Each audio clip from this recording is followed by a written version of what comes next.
የሰው ልጅ በተለያዩ የእድሜ ዘመናቱ መጠኑ ሊለያይ የሚችል የህይወት ውጣ ውረዶችና መሰናክሎችን እየተጋፈጠ የማለፍ ጸጋ የተሰጠው ፍጡር ነው።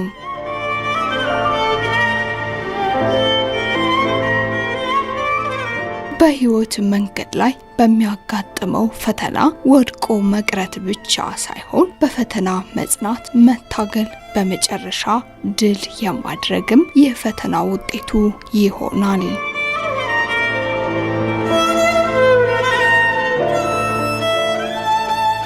ሰናይት የአባት እና የእናት ፍቅር ምን እንደሆነ ሳታውቅ ወላጆቿ ትዳራቸውን አፈረሱ።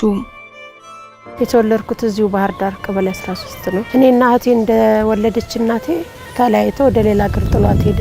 እንጨት በብር 50 እየሸጠች ነው እኔና እህቴን ያሳደገችን። አረቂ ሌሊት እያወጣች በኩራዝ 9 ዓመት ልጅ ስሆን እኔ ባላገባች እናታችን ብዙ ጉርለት ነገር ተፈጠረ።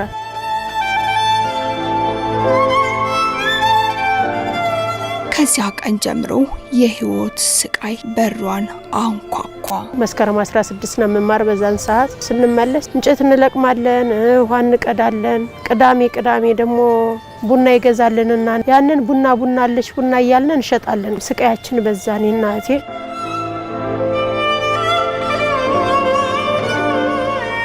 ከእናት እቅፍ መራቅ ከባድ ቢሆንም ከቀን ወደ ቀን እየበረታ የመጣው የቤቱ ውስጥ የስራ ጫና የታናሽ እህቷን ምክር እንድትሰማና ጠፍታ ከሀገር መውጣትን እንድትመርጥ አስገድዷታል። በግምት 13 ዓመት ይሆነኛል ጥፊ ወደ አዲስ አበባ አለችኝ። አዲስ አበባ ሄድኩኝ። እዛ ቃጣቢነት ምናምን ተቀጥሬ መስራት ጀመርኩኝ።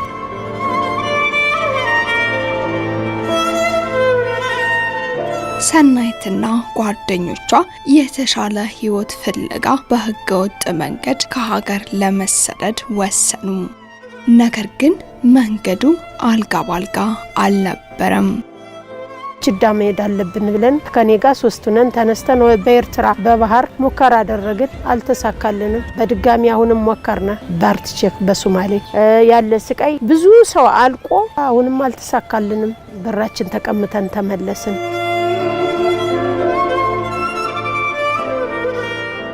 የመጀመሪያው ጉዞ አላስተማራትም፣ ሁለተኛውም አላስፈራትም። በየበረሃው የደረሰባት መከራና ስቃይ ተስፋ ሊያስቆርጣት አልቻለም። ይባስ ብላ ሞትን እየተገዳደረች ለሶስተኛ ጊዜ በህገ ወጥ መንገድ ለመሰደድ ወሰነች። ሶስተኛው ለብቻ ሙከራ ማድረግ ጀመርና እኔ አረብ ሀገር የተመለሰ ሰው በአጋጣሚ አገኘው። እሱን አግብቻ አሁንም በባህር ሄዱ። ከሶማሌ እስከ ኤደን ባህረ ሰላጤ በተዘረጋው እና ቀናትን በሚፈጀው እልህ አስጨራሽ መንገድ ሰብአዊነት ቦታ የለውም።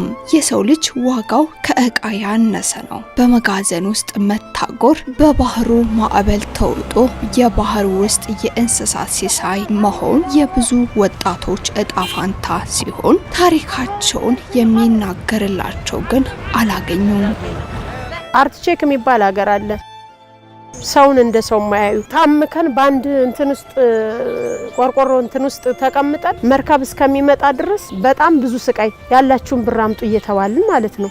ሶማሌ ላይ ያለ ስቃይና የመን ላይ ገብተሽ ያለ ስቃይ አንድ አይነት ነው።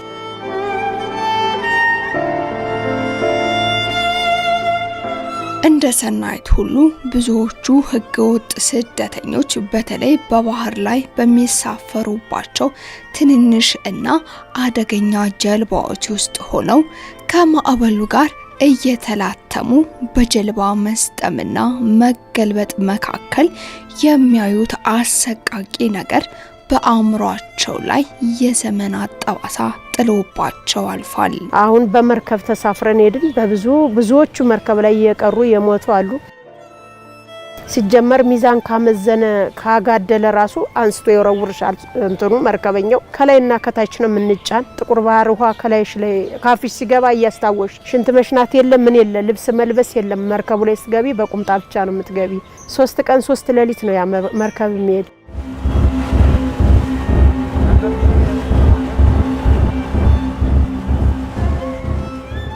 በባህር በመተጅበት ሰዓት ማለት ነው ደላሎች አሉ ሄደው የመጡ ለነዛ ወንዶች መሄጃቸውን አንቺ ተከፍያለሽ ይዘው ሸዳሉ ለደላላ ደግሞ የተወሰነ ብር ተከፍያለሽ እነዛ ወንዶች ጥሩ ካልሆኑም ሊሸጡሽም ይችላሉ አሁን የመላይ ለምሳሌ ብዙ ሴቶች የተሸጡ አሉ ሳውዲም አለ እንደዚህ አይነት ነገር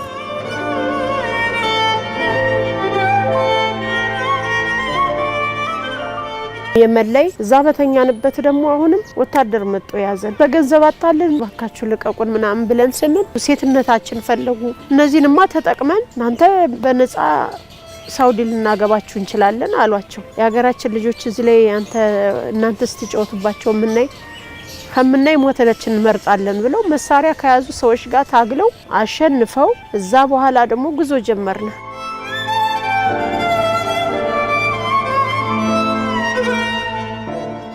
ይህ የህገወጥ ስደት መስመር ብዙዎችን ያሰቡበት የውጭ አገር ሳይደርስ በረሃው ላይ እንዲቋጩ አድርጓቸዋል።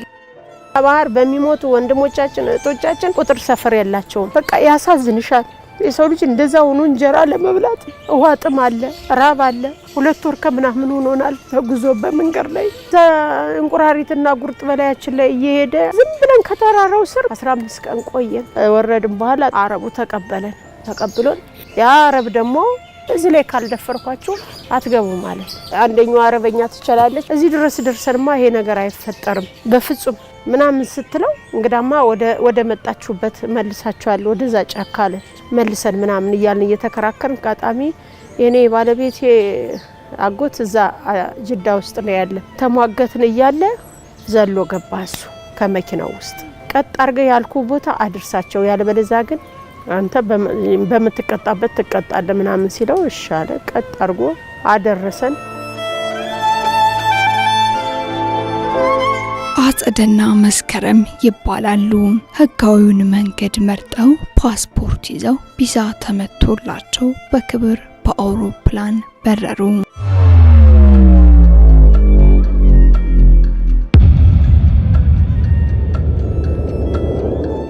ለኛ ሲነግሩን ህጋዊ እንደሆነ አርጎ ነው የነገረኝ ከዚህ አንድ ደላላለ ከአዲስ አበባ አንድ ደላላለ ፓስፖርቱን እንደወጣው ለኔ ስጥኛለኝ ለሱ ነው የሰጠሁት ከዛ ከሳምንት በኋላ ጠሩን ወደ አዲስ አበባ ሄዱ የሚወሰደውን ሜዲካል ምናምን ነበረ እሱን ወደው አለቀልን ከደላላ ቤት ወደ 10 ምናምን እንሆናለን ከዛ ያው አስጨረሰልን ሳውዲ አረቢያ ተብሎ ሄድን ሪያድ ገባን አዲስ አበባ የነገረን ሌላ ነው ስንሄድ ደግሞ የተቀበለን ሌላ ነው ብዙዎች ህጋዊውን መንገድ ተከትለው በኤጀንሲዎች በኩል ባህር ማዶ ቢሻገሩ የደረሰባቸው መከራ ግን በህገወጥ መንገድ ከሀገር ከወጡት አይተናነስም ከዚህ ያለን ቀጥታ ስትሄዱ ካሰሪዋችሁ ቤት ነው የምትገቡት ነው ያለን እና ካሰሪ ቤት አይደለም አረብ ነው የተቀበለን የሆነ ማረፊያ ቦታ ወስዶ በመኪና አስቀመጠን ከዛ ውስጥ ገብተን ተዘጋን ሁላችን እየጠራ ይዞ ሄዳን በመኪና ከዛ መጨረሻ ላይ እኔ ነበርኩ ሌላ ቦታ ይዞኝ ሄደ ከዛ ቤት በቃ ስራው በጣም ከባድ ነው አንደኛ ቋንቋ ማልችልም ቋንቋ ለማወቅ ሁሉም ችግር ነው እንደገና ደግሞ የመረጃ ክፍተትም አለ ህግ አለው እዛ ሀገር ላይ ከሁለት ልጅ በላይ ከሆነ ሁለት ሰራተኛ ነው ቤት ውስጥ እንትን 3 ልጆች ናቸው ያሉ ምግብ የሚሰራ ሌላ ሰው ከሆነ ወይ አንቺ ልጆችን ነው የምትከባከቢ ወይ ጽዳት ነው ወይ ምናምን እኔ ምግብ ወዲያው እንዳሳየችኝ ያን ነገር ሰራዋለሁ ከስራ ጫና በጣም በዛ እኔ 8 ወር ስቀመጥ እዛ ቤት ውስጥ አንድ ቀን አልተቀመጥኩ ገላይን ታጥቤ እስከመውጣባት ድረስ ያለችው አናት ለኔ እንትን እረፍቴ ማለት እግሬ እንደዚህ ማጥፍበት 7-8 በረንዳ ማጠብ ነው እንጂ እንትን ማለት አይደለም ሞሎን እንደኛ መጥረግ አይደለም ሴትዮዬ መጣ እንደዚህ ሶፍት ይዛ ነው ይሄ እንደዚህ መደገፊያው ምናምን አለ እንደዚህ ነው መሬቱን በዛ ነው እንዲ አርጋ ቼክ የምታረገው ይሄን አጽድቻለሁ ጨርሻለሁ አጥቤያለሁ ምናምን በቃ ስራ ከጨረሽ ልትቀመጭ አይደለም የመጣሽና ሙሉ ዕቃ ከላይ ያለው አውርዳ እንደገና አጠቢ ትለኛለች የታጠበውን ዕቃ ማለት ነው ታም ያለው ምናምን ይባል ነገር የለም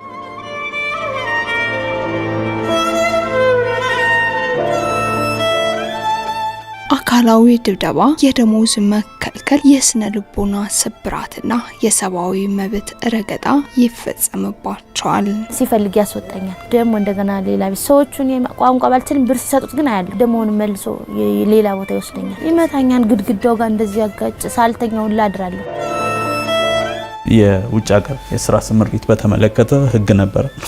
እሱ እነሱን ጥበቃ በሚያሻሽል መልኩ እንዲሻሻል ተደርጓል ህጉ። አንደኛው አሁን እንደ አዎንታዊ ነገር የምናነሳው እሱ ነው። በህጋዊ መንገድ ሄደው ችግር ሲደርስባቸው አቤቱታ ያቀርባሉ ወላጆቻቸው።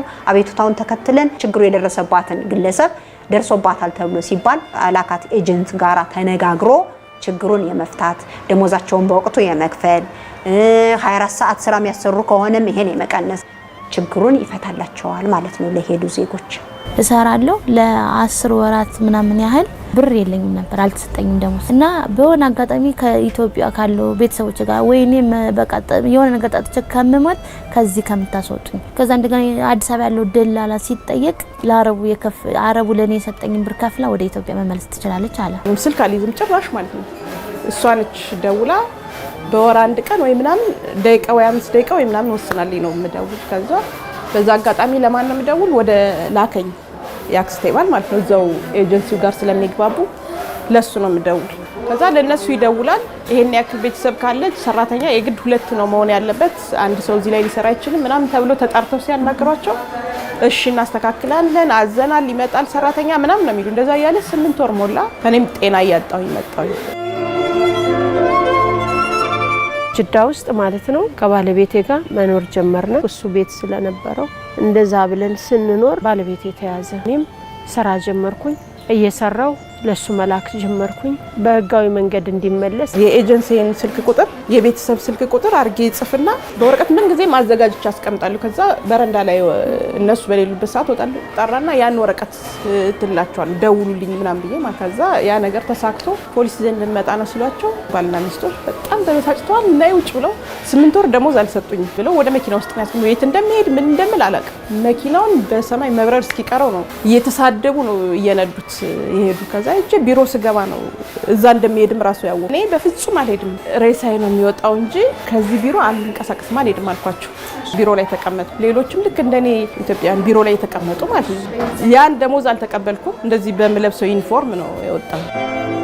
ከዛ ቤት በቃ አንዱ በህይወት መውጣቴ እንጂ ብርም ገንዘብ ምንም እንትን አላለኝ። መመለስም ደግሞ አልፈልግም ወደ ሀገሬ። እንደገና መስራትና ጥሩ ሰው ሊያጋጥመኝ ይችላል ብዬ እድሌን መሞከር ነው የፈለኩኝ።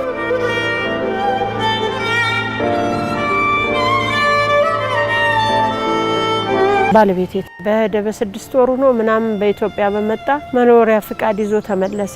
ያው እሱም ስራ ያዘ። አጋጣሚ አረገዝኩኝ። እኔ በምጥ ሰዓት የምጥ መርፌ ወቅተውኝ ተኝቼ እንዳለ እዛ ስነቃ ልጅ አጠገቤ ነበረች። ሰው አብሮሽ እንዳይሆን እንያዛለን ብለው ይፈራሉ።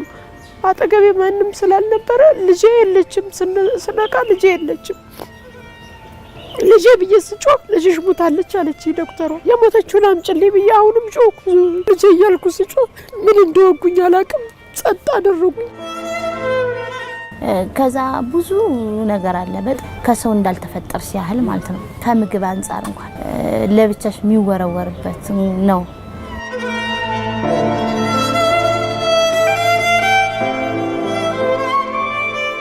ሰው መጥቶ ሲጠይቀኝ እብድ ናት እያለች ትመልሳቸዋለች። እብድ አይደለሁም ማን ይሰማሻል ብጮይስ ወደ ሀገሯ ትጠረዝ የሚል መጥተው እዛ አደረጉ። ከአልጋ ላይ በቃ እንግዳማ የሆነ መላ ልፍጠርና ላስወጣሽ አለኝ። ጥቁር ሽልባብሽና ቁጭ በይ አለኝ። ደም እንደዋ እየወረደኝ ነው። የላከው ወታደር ቀጥ አድርጎ ቤት ይዞኝ ሄደ። ወደያ ወታደር ደግሞ አድርሶኝ ሄዶ ሌላ ወታደር ልኮ ደግሞ ልጅሽን ገለሻል በሚል ወንጀል ተጠቁመናል አለኝ። ወደ እስር ቤት ስገባ ብዙ አበሾች አሉ። አርግዘው ገብተው ወልደው ያሉ አሉ።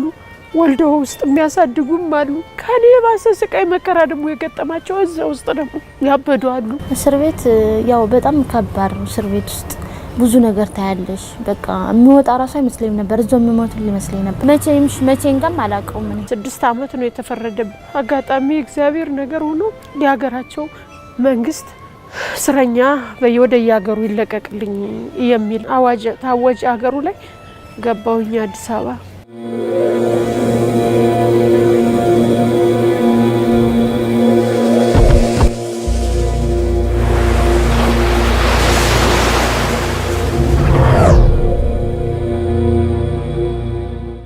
ሰኑ ሰናይት ከሳውዲ አረቢያ እስር ቤት ስቃይ ብታመልጥም የሀገር ውስጥ ህይወት ግን አልቀናትም።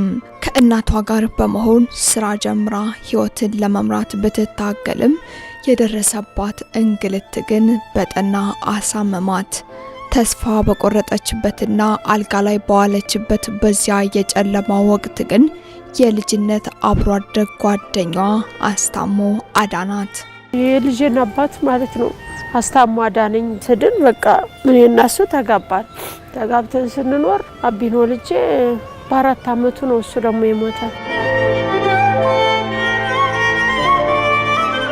ወደ አገር ቤት መመለሱ አንድ እርምጃ መጀመር፣ የተሰበረውን ማንነት ጠግኖ ኑሮን ለመቀጠል መሞከር ሌላ ትልቁ አቀበት ሆነባቸው። እንደመጣው ትንሽ ሰው ጋር መግባባት ከራሴም ቤተሰብ ጋር መግባባት አጥቶ የነበረ ከነበረብኝም ያው የልጅቷም አባትም ስለሞተብኝ ከእስር ቤትም ስለመጣው ለተወሰነ ጊዜ በቃ ራሴን አዳምጥ ነበረ። ብርልክ ነበር ግን የተቀመጠልኝ ነገር የለም። ልጅት የመጣት ነው ለልጅን ቤት ተከራየውኝ በቃ ማሰብ ጀመሩ። ምንድነው ልጅ እንዴት ነው ማድረግ መሄድም አስቤ ነበር። ከዛ ልጅ እንዴት አድርጋት ልሄድ እዛ ሀገር ትቼ የመጣሁትን በሙሉ በአመቱ ላከልኝ ባለቤቴ። እዛም በላይ ጨማምሮን የላከልኝ እግዚአብሔር ይስጠው ምስግና ተክለ ይባላል። ያድግራት ልጅ ነው።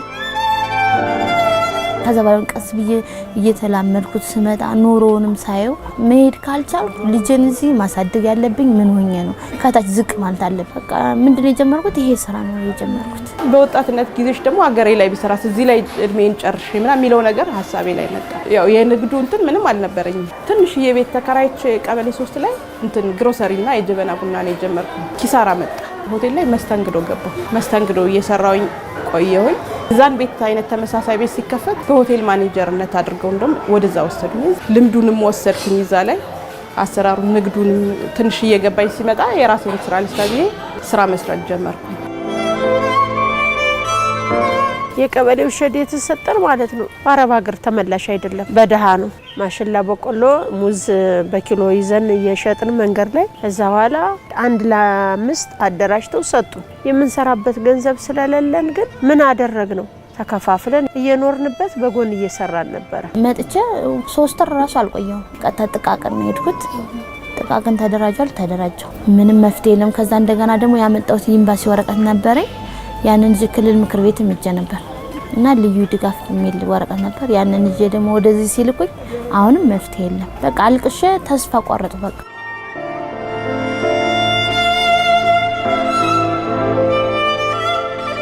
የአረብ ሀገር ተመላሾች ከዛ እንደመጡ ደግሞ ምዝገባ አለ። በዛ መሰረት ክፍለ ከተማ ነው ፋሲሎ ክፍለ ከተማ ነው እንትን ያልኩኝ የነበረ ያደራጁኝም እነሱ ናቸው። ከዛ ቦታ አለ የመስሪያ ቦታ እንደዚህ ብለን ጠየቅን። መጣው አሳዩን፣ ይሄንንም አሳዩን፣ ቀበሌ 8 ላይም አሳዩን። ግን ይሄን ቦታ ካሳዩን በኋላ 1 አመት ጠብቀናል ይጠሩናል ብለን ቤት አልተቀመጥኩም። ያም በየጊዜው ይሄድ በቃ በጣም ነው የሚጨቀጭቃቸው የነበረ። የስራ ስምሪትና ስራ ገበያ ዳይሬክቶሬት እስከ ታች ድረስ መዋቅር የለውም እና ይሄንን ስራ እንዴት ነው የምንሰራው? ከስራ እድል ፈጠራ ጋራ እና ኢንተርፕራይዞች ጋራ በቅንጅት የሚሰራ ስራ ስለሆነ ያው እነሱም ይሄን ስራ የራሳችን ስራ ብለው ነው የሚሰሩትና በጋራ ነው ስራውን የምንሰራውና እስከታች ድረስ ተደራሽ ተደርጎ እየተሰራ ይገኛል ማለት ነው። 2037 አካባቢ የሚደርሱ ከአማራ ክልል ብቻ ማለት ነው ከስደት ተመላሾች አሉ። 22ቱንም ቤት ለቤት አግኝተናቸዋል ብሎ መናገር ይከብዳል። የመዋቅርም ተደራሽነት ችግር አለ። ግን መሰረታዊ የሆነው ችግር ምንድነው? ወደ ክልል በሚመጡበት ጊዜ አንዱ ጎጃም ነው የሚሄደው፣ አንዱ ወሎ ነው የሚሄደው፣ አንዱ ሰሜን ሸዋ ነው የሚሄደው፣ አንዱ ጎንደር ነው የሚሄደው። በዚህ ምክንያት በተሰባሰበ መንገድ ለማግኘት መቸገር አለ። ወደ እነሱ እየሰራን ነው ስንል ወደ ቀያቸው የገቡ ለማግኘት ጥረት እያደረግን መሆናችንን ለማሳየት ያክል ነው እንጂ ሁሉንም አግኝተን የሁሉንም ችግር ፈተናል ብሎ መናገር የሚቻል አይደለም። እውነት ለመናገር ችግር ስላለ ማለት ነው። 3 ጊዜም ቢሆን አረብ ሀገር ሰድ በባህር ነው የሄድኩ፣ በህገ ወጥ ነው የሄድኩ። አንድ ብጣሽ ወረቀት የለኝም። በምን አንደበት የአረብ ሀገር ኑሬ ብዬ በአረብ ሀገር ተመላሽ ልሳተፍ? የመረጃ ክፍተት ነው ያለባቸው እነዚህ አሁን ይህን አገልግሎት ያላገኙ ሰዎች። ስለሆነም መገናኘት ያለባቸው መረጃቸውን አደራጅተው ከስራና ስልጠና ተቋማት ጋር መገናኘት አለባቸው።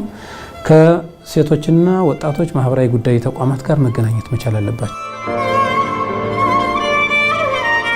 ስደት በጣም አስቸጋሪ ነው። እዚህ እንደምናወራው አይደለም። ማንም ሰው በህገ ወጥ መሰደድ የለበትም። ስደትን በኔ እንዲበቃ የትም ሄድሽ የትም እግዚአብሔር ያለልሽን ነው የምትበይ። በሀገራችን ላይ መስራት እንችላለን። እዚህ እንኳን ሀገራችን ላይ ሰርተን ንጹህ አየር መተንፈስ እንችላለን። ባልሰማም ሀሳቤን መግለጽ መፍታለኝ። ህገ ወጥ ስደት ይቅር፣ በህጋዊነት አስተካክሏል። ህጋዊም ሆኖም ደግሞ የሰው ሀገር የሰው ነው። ኑሮ አያምርም። ምንም ቢሆን ምንም ሽጦ ሀገራችን ላይ መኖር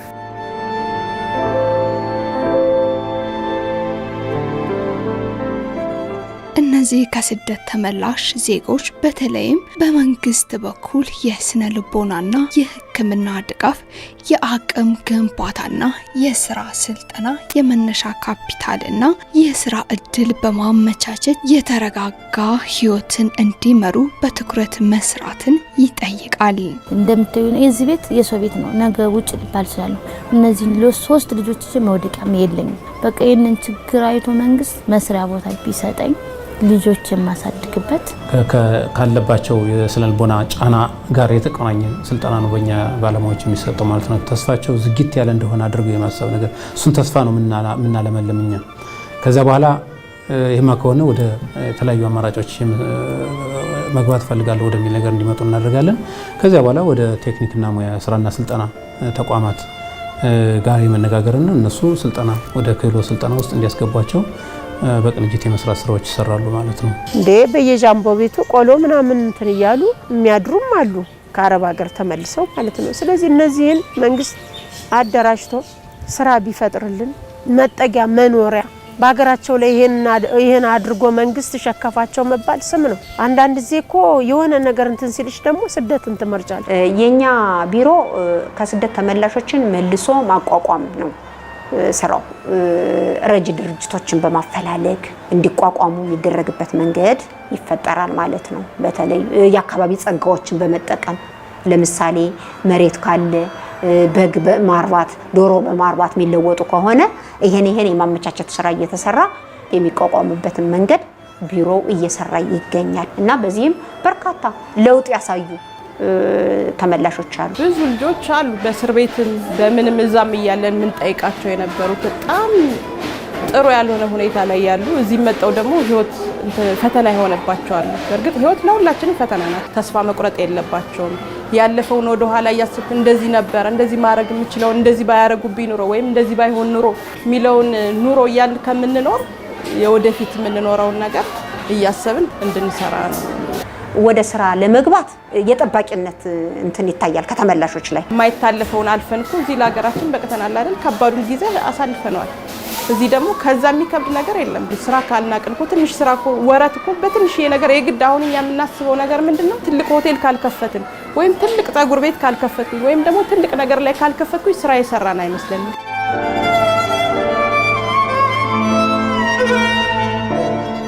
በፊት እዚህ ላይ ቸግሮኝ ምንም የምሰራው ነገር ሳይኖረኝ ወይም ደግሞ ቤተሰብ ሳያግዘኝ የነበርኩ በሆንም ዛሬ ደግሞ አሁን እግዚአብሔር ይመስገን 2 ልጆች አሉኝ። ከኔ አልፌ ደግሞ ለሌሎችም የስራ እድል ፈጥሬ ራሴንም እያስተዳደርኩኝ ነው አሁን እየኖርኩ ያለሁት። በቀጣይም ደግሞ እኔ በዚህ ማብቃትም አልፈልግም። ነገሮች ከዚህ በላይ እንዲመቻቹ እስከ ማሰልጠኛ ደረጃ ድረስ ከፍቼ መስራት እችላለሁ። በዚህ 9 ወር ውስጥ ወደ 14500 የሚደርሱ ከፍልሰት ተመላሽ ዜጎች የስነልቦና ድጋፍ አግኝተው ወደ ተለያዩ የስልጠና አማራጮች እንዲሰማሩና በተለያዩ የገቢ ማስገኛ ስራዎች እንዲሰማሩ ለማስቻል የሚያስችል ስራ ተሰርቷል። ዜጎች ከስደት ከተመለሱ በኋላ እንደተባለው ከፍተኛ የስራ እድል አልተፈጠረላቸውም። የኛም ሪፖርት ዝቅተኛ ውስጥ ነው ያለ። ክልልና ፌዴራል የሚያወሩበት አግባብ እየተሻሻለ የመጣበት እሱም በመሆኑ ምክንያት የተመላሾች ጥበቃ የተጠናከረበት የመጣ ሁኔታ አለ። ግን የችግሩ ስፋት ደግሞ በጣም ብዙ ነው። አንደኛው የኢትዮጵያ ድንበር ስታይ በጣም ሰፊ ነው። ቅንጅቱም በወረቀት ላይም ጥሩ የተተረጎመ ይሆንና ወደ ተግባር በምትሄድበት ሰዓት ግን ክፍተቶች ስለሚኖሩ እሱ ላይ የፍልሰተኞች ወይም ተመላሾች ጥበቃ ላይ ደግሞ ከፍተኛ ችግሮች የሚስተዋልበት ሁኔታም አለ።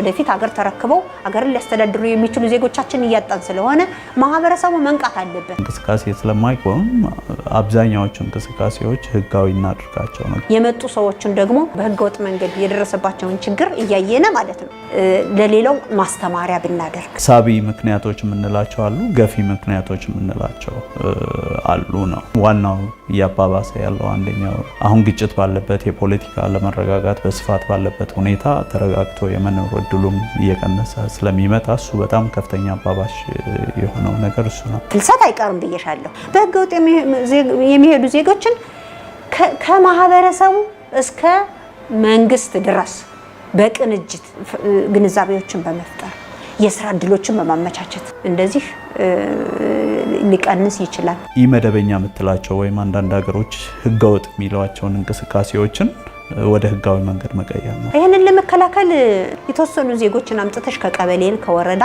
ታሰልጥኝና አመቻቾች እነዛ ደግሞ ሂደው እስከ 12 ሰው እንደዛ ይመርጡና እነሱ ያሰለጥናሉ።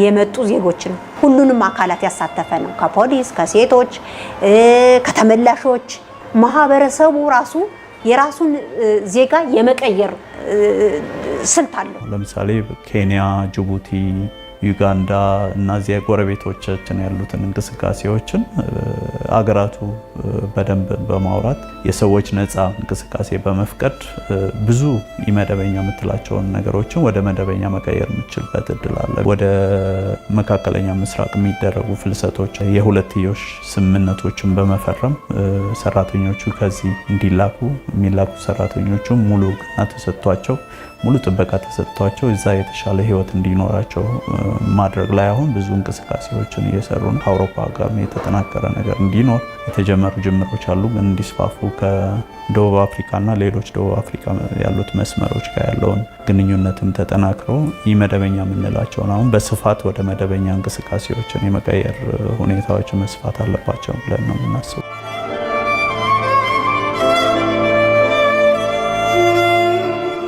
ዜጎች በሀገራቸው ሰርተው ህይወት መምራት እንዲችሉ ብዙ አማራጮች መኖራቸውን እና ከሀገር ወጥተው መስራት ፍላጎት ያላቸውም ደግሞ ህጋዊ መንገድን ተከትለው መውጣትና ሰርተው ሀብት ማፍራት የሚችሉበትን አካሄድ ስለመኖሩ ለህብረተሰቡ ተከታታይ ግንዛቤ ከመፍጠር ባሻገር በህገወጥ ስደት ውስጥ ተዋንያን በሆኑ አካላት ላይ ተገቢው ህጋዊ እርምጃ እንዲወሰድ ኃላፊነት ያለባቸው የመንግስት ተቋማት ስራቸውን በአግባቡ ሊወጡ ይገባል።